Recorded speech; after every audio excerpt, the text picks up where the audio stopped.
तो हेलो बच्चों, कैसे हो सभी लोग।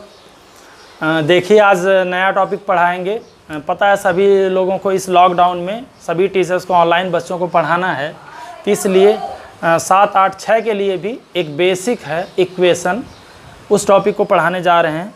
और इक्वेशन का मैथ में उतना ही इम्पोर्टेंस है। ऐसे समझिए कि जैसे इक्वेशन के बिना मैथ्स को जानना पॉसिबल ही नहीं, हम उसको इमेजिन ही नहीं कर सकते हैं। विदाउट इक्वेशन हम मैथ्स पढ़ भी नहीं सकते, एक स्टेप भी नहीं। तो इक्वेशन का बेसिक सीखेंगे बहुत ही आसानी से। इक्वेशन को जानने से पहले दो और चीज़ें जानेंगे, चर तथा अचर। इंग्लिश में बोलते हैं इसको वेरिएबल और इसको बोलते हैं कांस्टेंट। Variable and constant. अगर हिंदी के हिसाब से समझें, चर का मतलब होता है, अगर उसका शुद्ध रूप देखें तो चर का मतलब चल, यानी ऐसी चीज़ जो एक जगह से दूसरे जगह चल सके, यानी वेरिएट कर सके। अचर का मतलब होता है जो चल ना सके।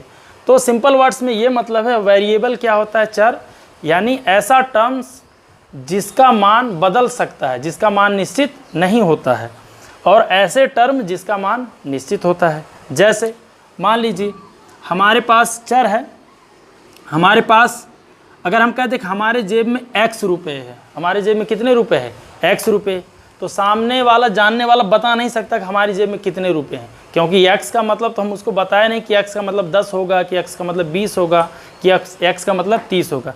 इसलिए ये क्या है, x चर, यानी इसका मतलब y बोल दें तो इसका भी मतलब उसको नहीं पता है।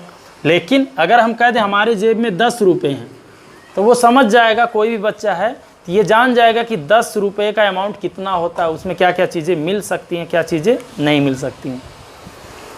तो ये 10 हो गया, ये इसका मान फिक्स है, इसको 10 के अलावा और कुछ और नहीं कर सकते। ये क्या हो गया, कांस्टेंट। लेकिन x और y इन सब का मान कांस्टेंट नहीं है, वेरिएट करेगा, यानी एक दूसरा बदलता रहेगा, तो इसलिए क्या हो गया, वेरिएबल।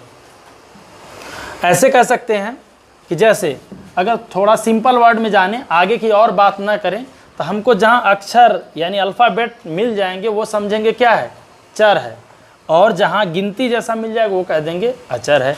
लेकिन बहुत आगे की क्लास में कभी अल्फ़ाबेट भी रहता है, उनको कांस्टेंट सपोज कर लिया जाता है, वो आगे पढ़ेंगे। लेकिन अभी बेसिक के लिए इतना समझना है कि जो टर्म कैसे हों, अल्फ़ाबेट में हों, वो क्या कहलाएंगे, चर, और जो टर्म नंबर्स में होंगे वो क्या कहलाएंगे, कांस्टेंट। या इनका डेफिनीशन ऐसा समझें कि ऐसे टर्म जिसका मान बदल सकता है, निश्चित नहीं होता, उनको कहते हैं चर, और जिनका मान निश्चित होता है उसको क्या कहते हैं, अचर। 5 हो गया, 15 हो गया, 20 हो गया, ऐसे डॉट डॉट। अब समीकरण क्या है, समीकरण क्या है, समीकरण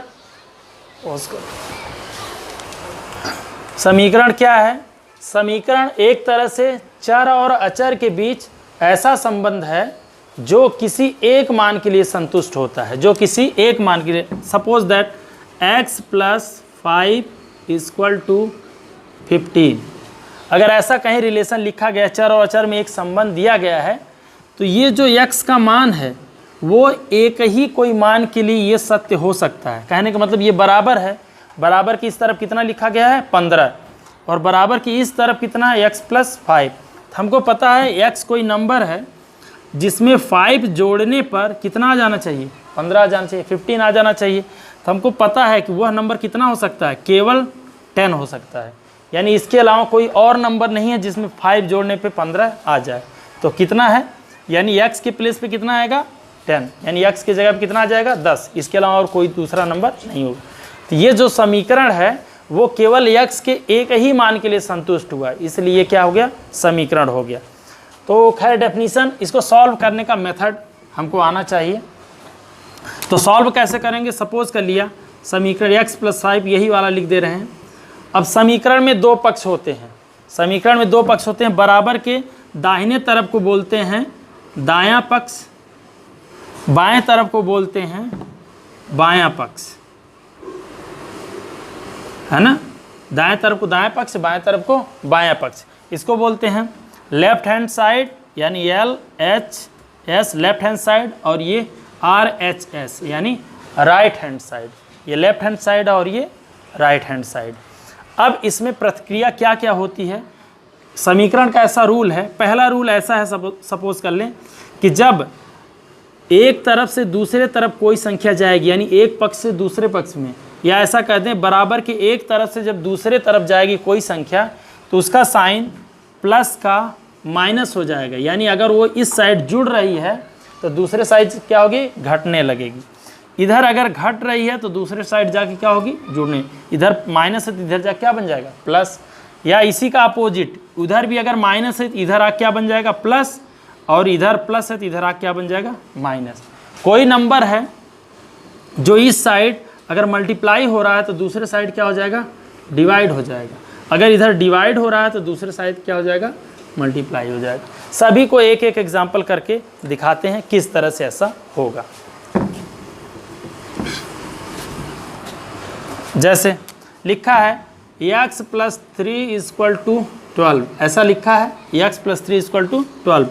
तो x = 12, ये 3 इस साइड से इस साइड है, प्लस का 3 था, इधर क्या हो गया, माइनस। x = 9, तो x का वैल्यू कितना हो गया, 9। कैसे जानेंगे, समीकरण को सॉल्व करने के लिए हमको बस x का अगर मान निकालना है तो जिस अक्षर का मान निकालना, या ऐसा कहें जिस वेरिएबल का मान निकालना है, तो उसको क्या करेंगे, बराबर से पहले, यानी एक ही तरफ छोड़ना, या तो दाहिने पक्ष में छोड़ सकते हैं या तो बाएं पक्ष में, लेकिन बराबर से पहले केवल वेरिएबल को रखेंगे, बाकी उसके बाद सभी गिनती को धीरे धीरे उठा के ले जाएंगे। हमको पता है इसके दाहिने तरफ क्या है, 12 है, दाहिने तरफ 12 है, और इधर हमको दिख रहा है इस x को छोड़ के कोई और भी नंबर है, इस x को छोड़ के कोई और नंबर, तो इसको क्या करेंगे, दूसरी तरफ ले जाएंगे। तो हमको पता है कि दूसरी तरफ, इधर ये प्लस का 3 है तो दूसरी तरफ जा क्या बन जाएगा, माइनस का 3। ये तो पहला टाइप हो गया। दूसरा टाइप, अगर हमको ऐसे लिखा है x - 5 = 10, ये लिखा है। अब हम देख रहे हैं इस समीकरण में देख रहे हैं कि इसमें बराबर के बाद कितना है, 10 है, और बराबर के इधर 2 नंबर है, x भी है और 5 भी।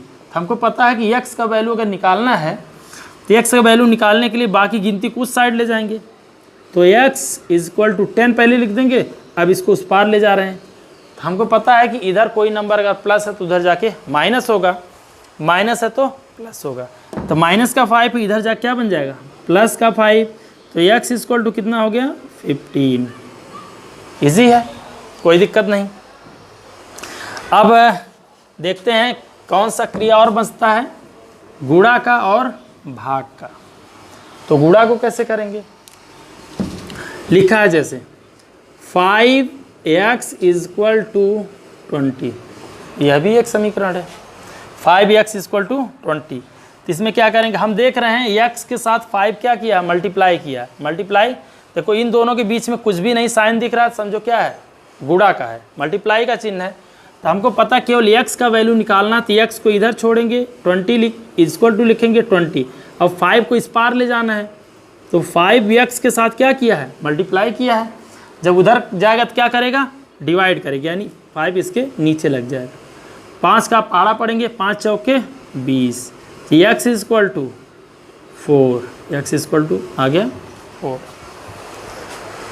अब इसके बाद एक और बचता है ऑपरेशन, क्या है वो, डिवाइड का है। ऐसे लिखा है x / 7 = 3, लिखा है x / 7 = 3। हमको देख रहे हैं कि x में 7 का क्या हो रहा है, डिवाइड हो रहा है, यानी x में 7 क्या कर रहा है, भाग कर रहा है। अगर भाग कर रहा है तो दूसरे साइड जाके क्या करेगा, मल्टीप्लाई करेगा। ऐसे क्रॉस मल्टीप्लाई हो गया, इसके सोचो ऐसे हो गया। तो x = 3 × 7, 7 यहाँ पहले क्या कर रहा था, यहाँ डिवाइड कर रहा था, अब इस साइड जाके क्या करने लगा, मल्टीप्लाई करने लगा। तो x = 21, ये भी हो गया। अब इसी तरह से इक्वेशन कुछ बड़े भी आ सकते हैं, बहुत सारी प्रैक्टिस हमको करना है। तो हम एक क्वेश्चन और बनाते हैं इसका, जिसमें केवल 2-3 टर्म ना हो, उससे ज़्यादा भी हो। जैसे ले लिया 3x - 5 = 10 - 3 - 2x, ऐसा है। अब हमको इस टर्म को करना है तो हम जान रहे हैं कि जिसका मान निकालना है, यानी जिसकी वैल्यू निकालनी है हमको, इस टर्म की वैल्यू निकालनी है, यानी x की, तो जितना x का टर्म रहेगा सबको एक तरफ करेंगे। तो पहले 3x है और x का टर्म कौन सा दिख रहा है, x का टर्म और कौन सा दिख रहा है, 2x दिख रहा है। इसको भी इस पार ले आएंगे, इस पार ले आएंगे तो ये माइनस का 2x जब इधर से इधर आने लगे तो क्या बन जाएगा, प्लस का 2x इज इक्वल टू 10। यहाँ पहले से इसको लिख लेंगे। अभी एक टर्म छूट रहा है, कौन सा टर्म, माइनस का 5।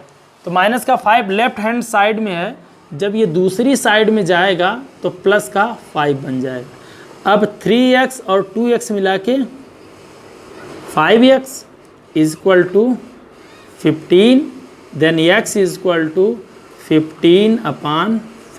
5 से कट किया, 3 टाइम्स में x इज इक्वल टू 3। अब यहाँ क्या हुआ, इस टर्म में हम देख रहे हैं x में 5 का फिर से क्या हुआ है, मल्टीप्लाई हुआ है, तो 5 दूसरे साइड जाके क्या कर देगा, डिवाइड कर देगा। तो इस क्वेश्चन में बहुत सारे ऑपरेशन दिख गए। ये माइनस था, इधर जाके प्लस बन गया, ये माइनस था, इधर आके प्लस बन गया, ये मल्टीप्लाई कर रहा था, यहाँ जाके क्या करने लगा, डिवाइड करने लगा। तो देखो बहुत बच्चे ऐसा कन्फ्यूज़न में कर लेते हैं कि 3x प्लस 2x ऐसे जोड़ेंगे तो 5x स्क्वायर, ऐसा नहीं करना है। ये x इसके साथ जो लगा हुआ है टर्म के साथ, वो उसी तरह सपोज कर लिए कि ये क्या लिखा है, 3 आम प्लस 2 आम। अगर 3 आम में 2 आम मिला दिया जाएगा तो क्या बचेगा, क्या बनेगा, 5 आम बनेगा। ऐसा नहीं 5 आम का स्क्वायर तो बनेगा नहीं।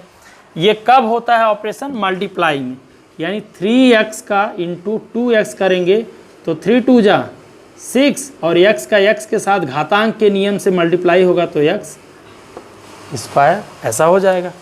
तो ये कन्फ्यूज़न ना रहे।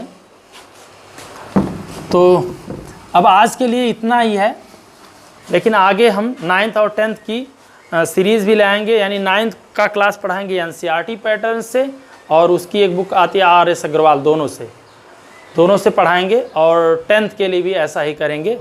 तो वो रेगुलर चलेगा। अभी कुछ कैमरा की क्वालिटी नहीं सही है, कुछ और भी लॉकडाउन की वजह से प्रॉपर चीज़ें मिल नहीं पा रही, लेकिन धीरे धीरे ठीक हो जाएगा। ठीक है, धन्यवाद।